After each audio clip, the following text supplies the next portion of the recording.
আজকে এক বিএনপি নেতা বলছে যে সে মহিলাদের ছায়া খুলে ফেলবে, অথচ ওই বিএনপি নেতা ভুলে গেছে গত 1.5 বছর আগেও মির্জা আব্বাস বোরখা পরে কোর্টে গিয়ে হাজিরা দিত। 1.5 বছর যায় নাই, কত দম্ভ দুনিয়ার এই মাটিতে দাঁড়ায়া যে উনি মহিলাদের ছায়া টেনে খুলে ফেলবে।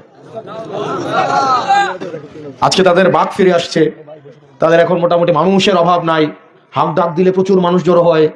আবু বকর যে নিজের বাকশক্তি হারিয়ে যারা যারা এতদিন বাকশক্তিহীন ছিল তাদেরকে বাকশক্তি দিয়েছে, আর ওরা আজকে বাকশক্তি পেয়ে, কিন্তু আবু বকর যারা বাকহীন হইল, বাকশক্তি হারাইলো, তাদের একবারের জন্য খোঁজখবর নেওয়ার প্রয়োজন মনে করে নাই। আবু বকররা যেই কারণে বাকশক্তি হারাইছে, যেই কারণে, সেই কারণগুলো নিয়ে আমরা কথা বলতে কাউকে শুনি না।